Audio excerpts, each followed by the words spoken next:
우리 옆에 분들과 인사하시겠습니다. 성령 충만하십시오. 강하고 담대하십시오. 오늘은 본질과 정신을 붙들면 능력이 생긴다. 본질과 정신을 붙들면 능력이 생긴다라는 제목으로 하나님의 말씀 증거하도록 하겠습니다. 사람들은 시간이 지나면 변질된 가능성이 아주 큽니다. 그래서 정신을 잃어버리고 형식만 남게 되고 또 본질을 잃어버리고 껍데기만 남을 가능성이 아주 크다라는 것입니다. 그래서 처음엔 좋았던 것들이 나중에는 힘이 되지 아니하고 짐이 될 때가 많이 있다는 것입니다. 오늘 본문 1절부터 11절까지는 안식일의 문제를 다루면서 본질과 정신의 중요성을 우리에게 말씀하고 있습니다. 우리가 시간이 지나면서 변질되지 않는 길이 무엇인가 하면 정신이 무엇인지 본질이 무엇인지 꼭 붙들어야 된다는 것입니다. 원래 하나님께서 안식일을 주신 목적이 무엇인가 하면 애굽에 노예되었던 이스라엘 백성들에게 이제는 자유를 주시는 것입니다. 노예에게는 쉼이 없습니다. 그래서 안식할 수 있다는 것이 무슨 이야기인가 하면 이제는 더 이상 노예가 아니다. 종에서 해방되었다. 그런 이야기입니다. 그런데 하나님께서 주신 축복으로 주신 것조차도 누리지 못한다는 것은요, 다시 종노릇한다, 노예로 돌아간다, 그런 이야기입니다. 그래서 안식의 목적은 사람을 위한 것입니다. 마가복음 2장 27절에 예수님께서 이렇게 말씀하십니다. 안식일이 사람을 위하여 있는 것이요 사람이 안식일을 위하여 있는 것이 아니니. 그러니까 안식일의 목적은 사람을 위해서 있는 거지 안식일 때문에 우리가 눌리거나 짐이 되는 것은 올바르지 않다는 것입니다. 그러므로 우리가 알고 있는 많은 지식들이 있는데 이런 것들이 시간이 지나면서 힘이 되지 않고 자꾸만 짐이 된다 그러면 다시 한번 되물어 보셔야 됩니다. 내가 지금 정신을 놓치고 있는 건 아닌가? 본질을 놓치고 있는 건 아닌가? 정신과 본질을 지키고 있다 그러면 힘이 되지 절대로 짐이 되지 않는다는 것입니다. 바리새인들은요, 잘 믿겠다고 하면서 여러 가지 규례들을 만들었습니다.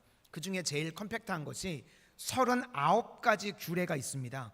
근데 보면요, 웃기는 내용들이 많이 있습니다. 성경에는 있지도 않은 이야기들을 쭉 나열해 놨습니다. 오늘 본문하고 연관되는 것들을 보니까요, 안식일에는 씨 뿌리지 말고 거두지 말라, 그리고 곡식을 까불지 말라, 이게 비비는 거겠죠. 이게 바리새인들이 만든 규례입니다. 또 안식일에는 털도 깎지 말고, 요즘 같으면 면도도 하지 말고 빨래도 하지 말라, 그리고 끈을 만들 때는 한 끈은 되는데 두 끈은 또 안 된답니다. 이게 무슨 규례죠? 그리고 글자는 안식일에 한 글자는 쓰셔도 되는데요, 두 글자는 또 안 된대요. 희한합니다. 불도 끄면 안 되고 불도 켜면 안 됩니다. 그래서 저도 이스라엘 성지순례를 갔을 때 보니까요, 호텔마다 엘리베이터가 자동으로 층층이 쓰게 돼 있습니다. 그러니까 엘리베이터 버튼도요, 안식일에는 마음대로 누르면 안 된다는 겁니다. 이런 게 성경에 있는 이야기입니까? 없는 이야기입니다. 바리새인들이 다 만들어 놓은 규례들입니다. 그러니까 39가지 규례를 읽기만 해도요, 그냥 숨이 턱턱 막히는 겁니다. 이런 것들은 사람을 위해서 있는 게 아니고 이게 짐이고 아무것도 아니라는 것입니다. 그래서 예수님께서 일부러 이런 것들을 깨버리시는 겁니다. 이런 것들이 틀렸다는 것을 우리에게 보여주시는 겁니다. 그래서 앞부분에는 하지 말라고 하는 것을 하는 것을 통해서 깨시고, 그리고 뒷부분엔 적극적으로 오른손 마른 사람은 고쳐주는 것을 통해서 적극적으로 안식일에 일을 하는 거지, 하지 말라는 것에 매달리는 거, 이거 어리석다는 걸 우리에게 보여주십니다. 예수님이 제자들과 밀바 사이를 지나가시는데 제자들이 배가 고팠던 것 같습니다. 그래서 그걸 뜯어다가 손으로 비벼가지고 먹었습니다. 그랬더니 서기관과 바리새인들이 안식일을 어겼다고 막 비난합니다. 그때 이스라엘 백성들이 제일 존경하는 인물이 다윗인데, 사무엘상을 보면 다윗도 제사장에게 가서 제사장만 먹는 진설병을 먹었다는 이야기를 합니다. 우리 3절부터 5절까지 다 같이 한번 보시도록 하겠습니다. 3절부터 5절까지입니다. 시작. 예수께서 대답하여 이르시되 다윗이 자기 및 자기와 함께한 자들이 시장할 때에 한 일을 잃지 못하였느냐? 그가 하나님의 전에 들어가서 다만 제사장 외에는 먹어서는 안 되는 진설병을 먹고 함께한 자들에게도 주지 아니하였느냐? 또 이르시되 인자는 안식일의 주인이라 하시더라. 그러니까 예수님이 내가 주인인데 왜 내가 하는 것에 대해서 시비를 거느냐, 이런 접근입니다. 그리고 이제 또 다른 안식일에 오른편 손이 마른 사람이 있는데 손이 말라서 사용을 못하니까요, 얼마나 불편하고 또 얼마나 불쌍한 사람입니까? 그러면 안식일에 회복시켜주고 고쳐주면 이게 얼마나 기쁘겠습니까? 그런데 이 사람들은요, 이런 것에는 관심도 없습니다. 기뻐하지도 않고 고발할 증거를 찾으려고 예수님을 엿봤다라고 이야기를 합니다. 그래서 예수님께서 그들의 생각을 아시고 일부러 사람들을 다 불러 모으셔서 보란 듯이 말씀을 하십니다. 안식일에 선을 행하는 것과 악을 행하는 거 뭐 해야 되겠냐?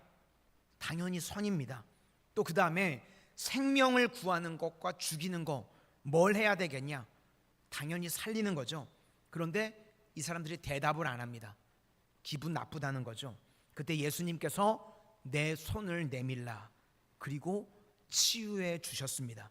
그러니까 안식일은 뭘 안 하고 누구를 고발하고 약점 잡고 이러는 게 아니라 적극적으로 선을 행하고 적극적으로 생명 살리는 일을 해야 된다는 것입니다. 이게 안식일의 본질이고요, 이게 정신이라는 것입니다. 우리 6절부터 11절까지를 쭉 한번 보시도록 하겠습니다. 6절부터 11절까지입니다. 시작. 또 다른 안식일에 예수께서 회당에 들어가서 가르치실세 거기 오른손 마른 사람이 있는지라.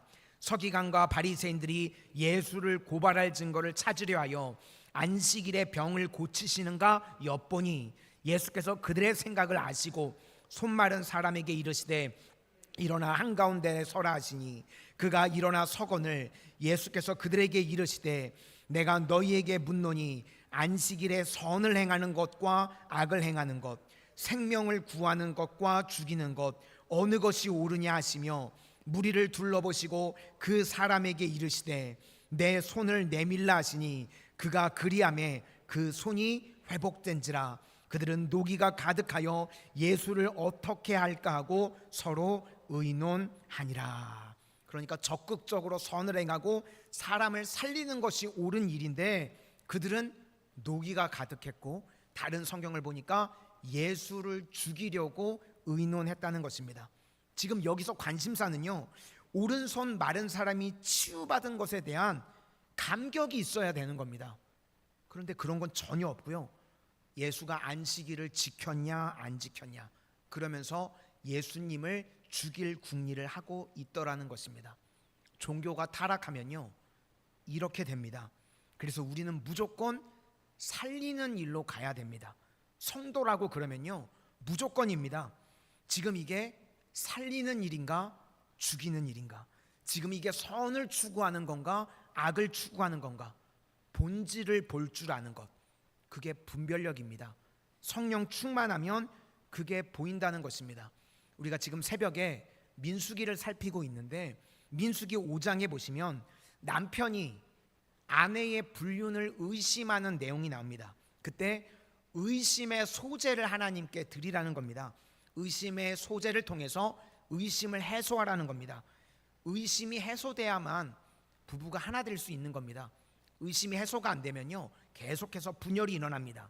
그래서 의심을 해소하라는 건데 해소하는 방법이 무엇인가 하면 물이 담긴 그릇에 성전에 있는 먼지를 집어넣어서요 휘휘 저은 다음에 맹세하게 하고 마시게 하는 겁니다. 그 물을.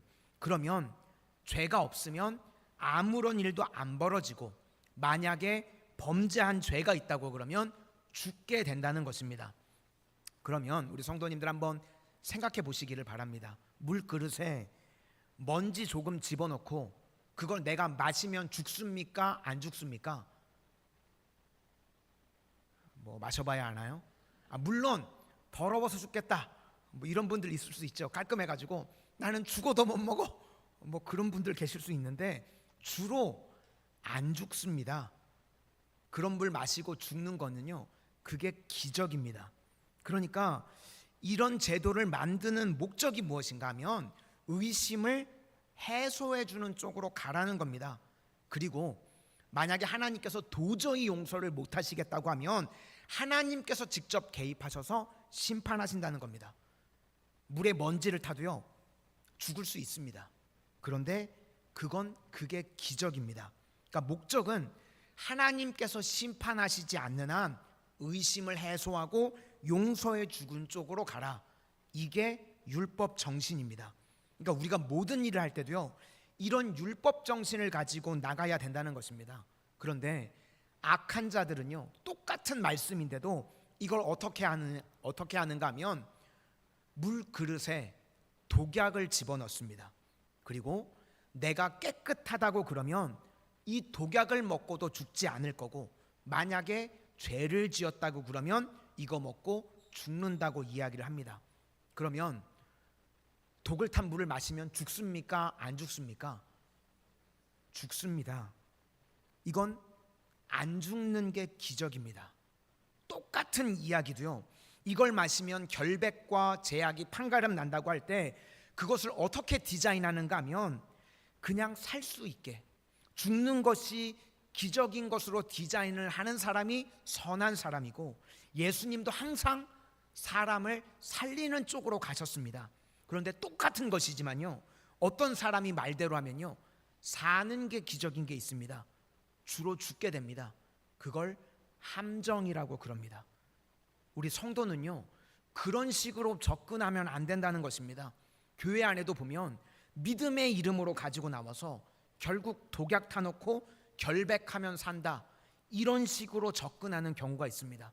그럴 때는요 너부터 마셔봐 그러셔야 돼요. 언제나 교회 안에서 이상한 제도를 만들면요 너부터 해봐 그래야 됩니다. 이게 나한테 해당될 때 억울함이 생긴다 그러면요 절대로 교회 안에서 그건 하면 안 됩니다. 율법 정신이 두 가지라고 말씀을 드렸죠. 억울한 자가 없게 하라, 가난한 자가 없게 하라. 그래서 우리가 그 정신을 놓치면요 정신 나간 사람 되는 겁니다. 본질을 놓치면 비본질의 사람이 된다는 것입니다. 오늘 예수님께서 이 말씀을 하시는 겁니다. 그래서 정신과 본질을 붙들 줄 아는 하나님의 백성들이 다 되시기를 주의 이름으로 축원합니다. 그럼 이제 두 번째 단계는 예수님이 기도하시면서 제자들을 뽑으시는 내용인데 본질과 정신을 붙들면 능력이 생기게 된다는 것입니다. 그래서 예수 믿는다는 것은요 능력의 사람이 되는 것입니다. 오늘 19절이 핵심인데 능력이 예수께로부터 나와서 모든 사람을 낫게 함이러라. 예수 안에 능력이 있는 줄로 믿습니다. 우리가 본질과 정신을 추구하면요 능력이 생기게 된다는 것입니다. 그래서 고린도전서 4장 20절 말씀에도 보면 하나님의 나라는 말에 있지 아니하고 오직 능력에 있음이라. 그러니까 우리가 믿는다고 그러면 말로 증명하는 것이 아니라 능력으로 증명하는 것입니다. 그러니까 본질과 정신을 붙들면 능력을 얻게 될 것이다. 이것이 우리에게 다음 주시는 메시지라는 것입니다. 그러면 우리가 능력을 받기 위해서 필요한 것이 무엇인가 하면 고독한 시간을 가져야 됩니다. 예수님께서도요 이렇게 능력 있는 모습이 나오기 이전에 뭘 이야기하시는가 하면 기도하는 이야기가 나옵니다. 우리 12절과 13절 다 같이 보시도록 하겠습니다. 시작. 이때에 예수께서 기도하시러 산으로 가사 밤이 새도록 하나님께 기도하시고 밝음에 그 제자들을 부르사 그 중에서 12를 택하여 사도라 칭하셨으니 능력이 임하시기 이전에 제자들을 뽑으시기 이전에 뭘 하셨는가? 하나님과 단둘의 시간을 가지셨다는 겁니다.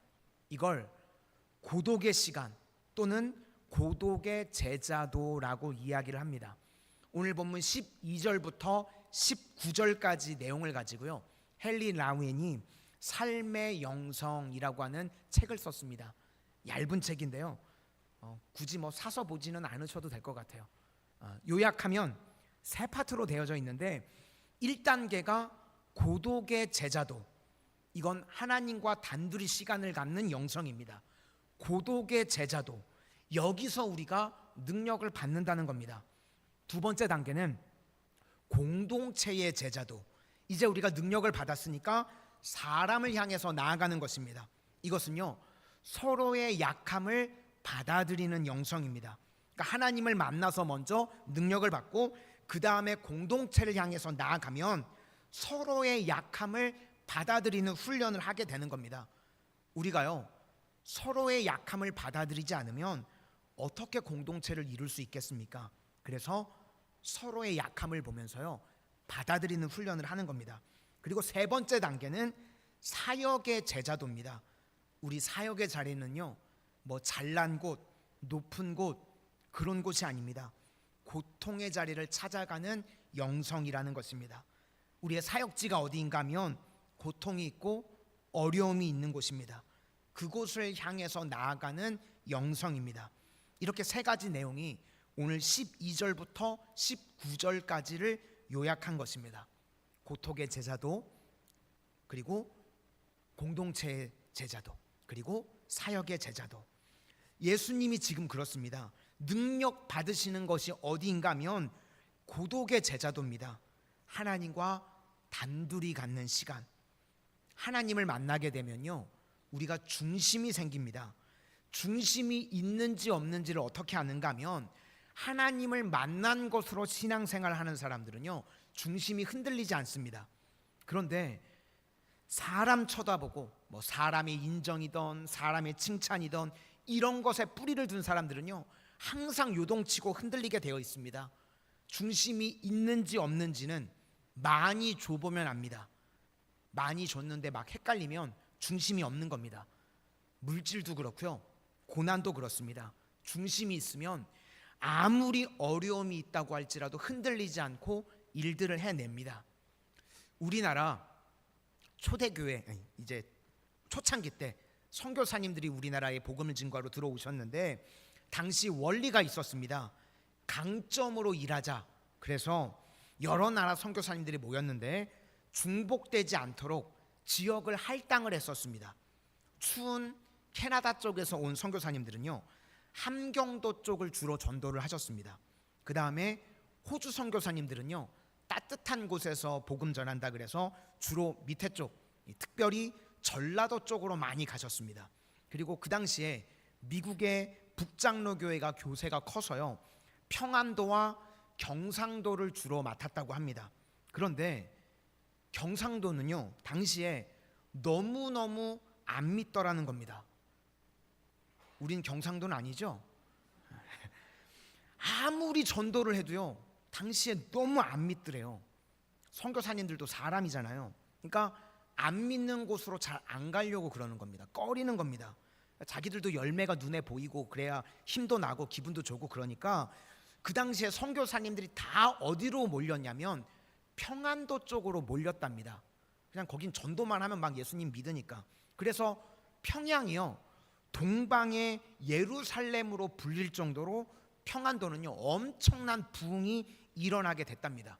근데 당시에 우리 경상도 쪽이요, 거의 선교사님들 사이에서는 버려진 땅처럼 여겨졌답니다.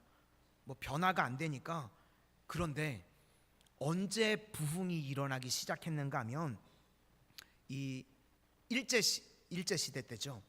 콜레라가 우리나라에 돌았었는데, 콜레라가 도니까요, 대책이 없는 겁니다. 그러니까 시체가 죽어나가는데 아무도 손을 대지 않는 거예요. 그때 소수의 선교사님들이요, 시신 옮겨주고 묵묵히 장례를 치러줬답니다. 그랬더니 그들의 시선이 달라진 겁니다. 콜레라 사건 이후에요, 지금 대구에 있는 큰 중요한 교회들이 다 그때 세워졌다고 합니다. 그러니까 그때 콜레라로 인해서요 엄청난 부흥이 일어나게 되었다는 겁니다. 중심만 있으면요 어떤 상황이 오든지 간에요 우리 나쁜 게 아닙니다. 만약에 콜레라 사건이 없었다 그러면 대구 쪽이 예수님을 안 믿었겠죠. 그런데 그것을 통해서 부흥의 역사가, 복음이 증거되어지는 역사가 일어나기 시작합니다. 그래서 성도는요 모든 것이 기회라는 것입니다. 하나님께서 함께해 주셔서 보호해 주시고 그 다음에 그것들을 통해서 하나님의 놀라운 뜻과 능력이 드러나게 된다는 것입니다. 이것을 깨닫기 위해서 필요한 것이 무엇인가 하면 하나님과 1대1의 시간을 가져야 된다는 것입니다.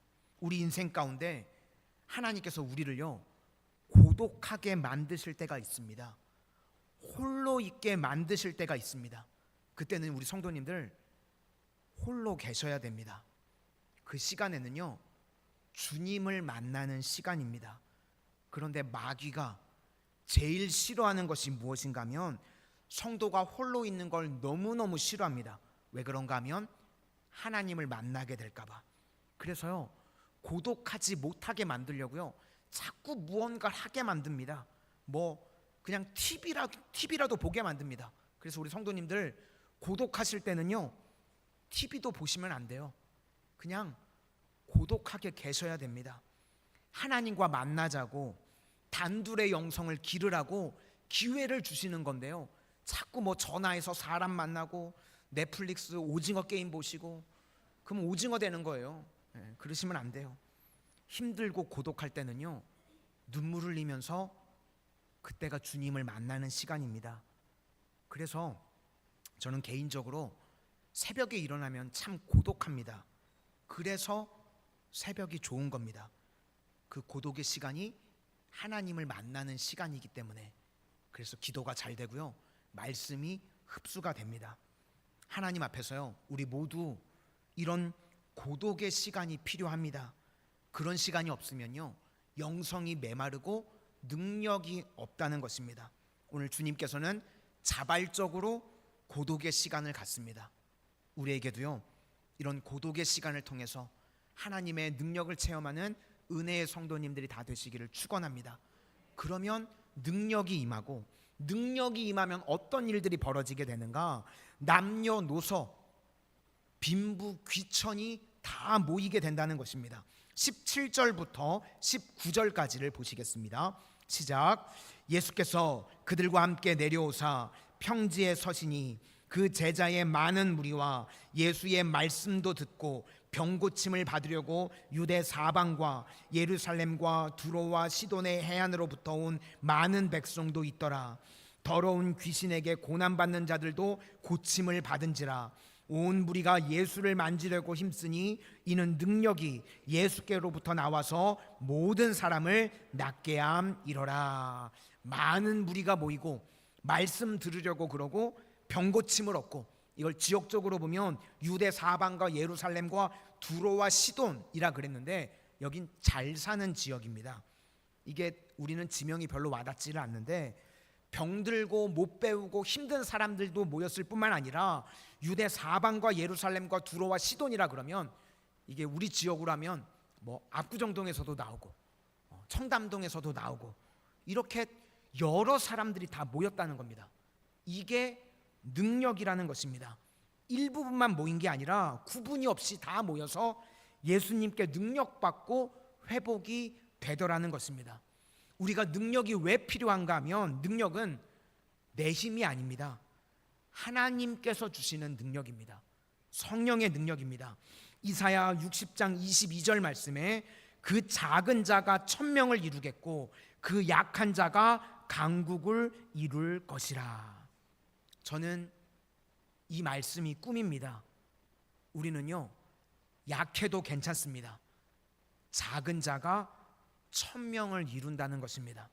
지금은 뭐 많지 않아 보여도 성령의 능력이 임하게 되면요 1000명을 이루게 되고 약한 자가 강국을 이루게 될 줄로 믿습니다. 성령이 임하면요 이런 일들이 있다는 것입니다. 그래서 우리 성도님들 성령 충만하시기를 바랍니다. 지금의 내 모습이 중요한 것이 아니고 성령이 임하게 되면 이런 놀라운 일들이 벌어지게 된다는 것입니다.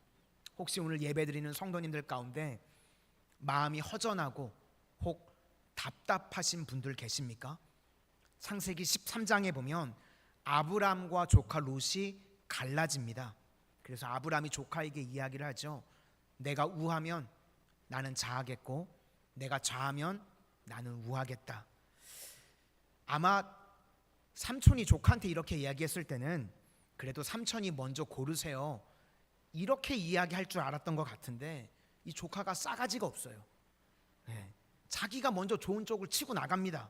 그러니까 아브람 입장에서는 배신감도 좀 들었을 것 같고 또 한편으로는 오랫동안 있었으니까 정이 들어서 아쉬운 마음도 있었을 것 같습니다. 허탈하죠. 그때 하나님께서요 아브람에게 능력을 주십니다.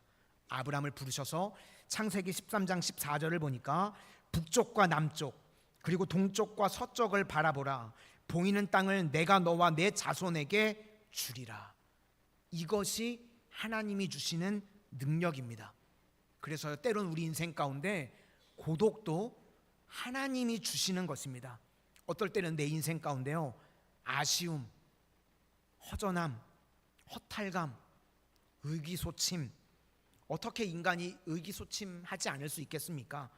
그런데 그럴 때가 좋은 때라는 것입니다. 그럴 때 자꾸 사람에게 위로받으려고 그러지 말고요 하나님께 나아가는 것입니다. 그때 하나님께서 아브람과 같이 약속을 주시고 꿈을 주신다는 것입니다. 그게 성도가 누려야 될 은혜라는 것입니다. 그래서 우리 성도님들은요 상황이 안 좋을 때 그냥 무조건 하나님 앞에 엎드리실 수 있기를 바랍니다. 그러면 그 사람이 능력의 사람이 되는 것이고요 그러면 하나님께서 100배 이상의 더 큰 스케일로 우리를 만들어 주시는 계기가 된다는 것입니다. 그런 아브라함이 누렸던 능력을 우리 성도님들도 다 누리게 되시기를 축원합니다. 마지막 세 번째 이야기는요 한 번 더 강조를 하시는 겁니다. 사람의 인정 구하지 말고 하나님의 능력을 받으라라는 것입니다. 이게 20절부터 26절까지 내용입니다. 우리가 세상을 살다 보면 자꾸 알게 모르게 사람에게 신경을 쓸 때가 있습니다. 마음이 하나님께 안 가고요 자꾸 사람 때문에 열받고 사람 때문에 낙심하고 이런다는 겁니다. 사람에게 인정받는 것이 무엇인가 하면 부요함, 배부름, 웃음 이런 거 하려고 다 난리친다는 겁니다. 근데 24절을 보니까 너희의 위로를 이미 받았도다. 사람에게 인정받고 위로받으면 그걸로 끝난다는 겁니다. 하늘의 위로와 하늘의 능력이 없다는 것입니다. 그렇게 살면 안 된다는 것입니다. 그래서 사람의 위로를 너무 받으려고 그러지 말고 또 사람이 인정받게 되면 그러면 무능해진다는 것입니다. 우리는 사람의 인정 없어도 되고요 사람의 위로 없어도 됩니다. 그래야 하늘의 위로를 받고 하늘의 능력을 받는다는 것입니다. 우리 24절부터 26절까지 다 같이 한번 보시도록 하겠습니다. 시작. 그러나 화 있을진저 너희 부요한 자여 너희는 너희의 위로를 이미 받았도다. 화 있을진저 너희 지금 배부른 자여 너희는 주리리로다.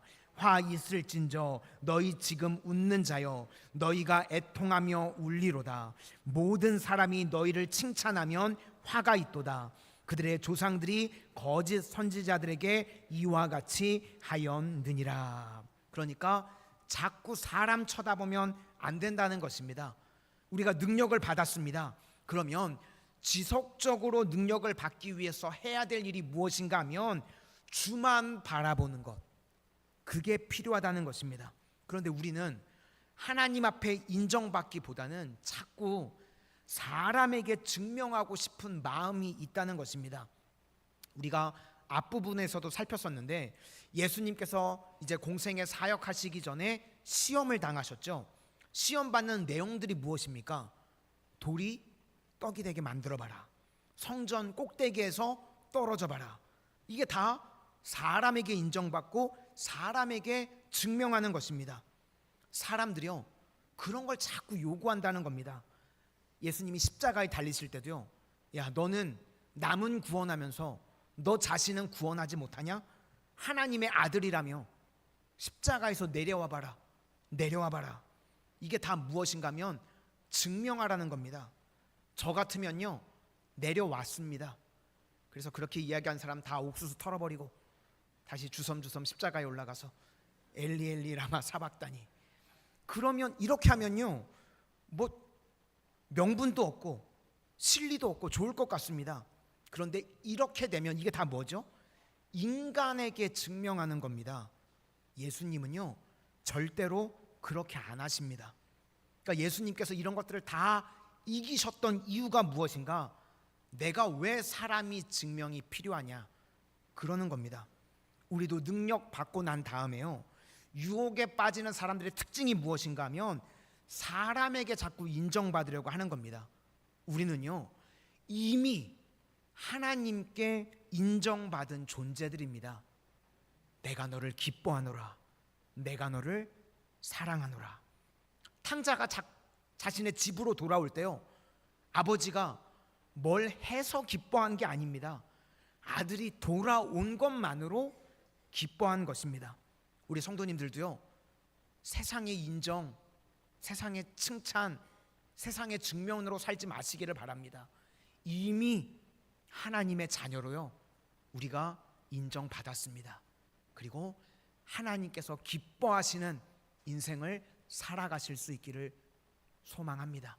이제 말씀을 마치려고 합니다.